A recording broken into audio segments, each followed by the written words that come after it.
If you have come to 24/7 Newsroom for the first time, then please subscribe the channel and like and share so that the news can reach more people. Chita Rivera, Broadway's first great triple threat, dies at 91. Chita Rivera, who appeared in more than 20 Broadway musicals over 6 decades, has died, according to her daughter, Lisa Mordente. The three-time Tony Award-winning Broadway legend created indelible roles, Anita in West Side Story, Rose in Bye Bye Birdie, Velma Kelly in Chicago, and Aurora in Kiss of the Spiderwoman.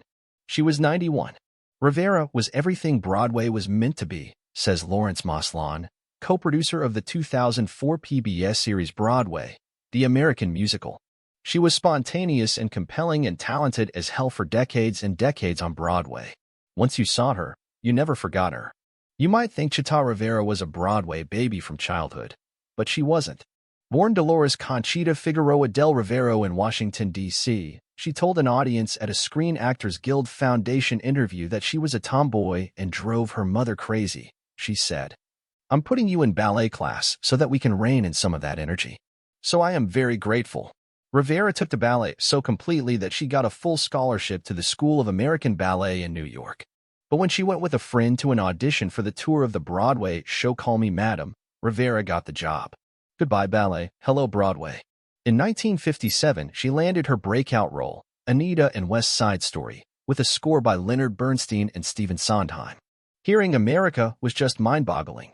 With that rhythm, Rivera told NPR in 2007 for the musical's 50th anniversary, "I just couldn't wait to do it.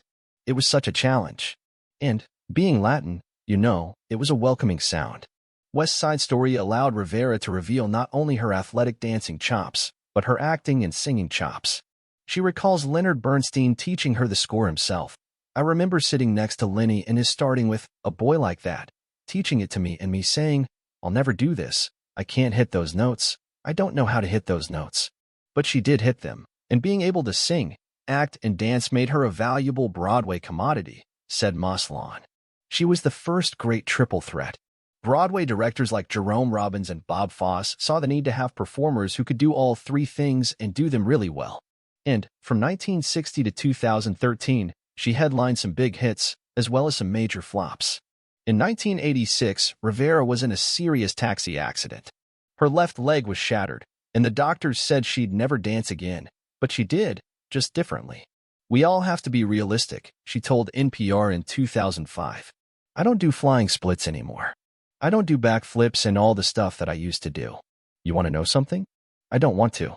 But her stardom never diminished, and the accolades flowed. She won several Tony Awards, including one for Lifetime Achievement, a Kennedy Center honor, and a Presidential Medal of Freedom.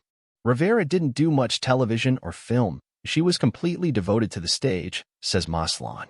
That's why they're called Broadway legends, he says. Hopefully you get to see them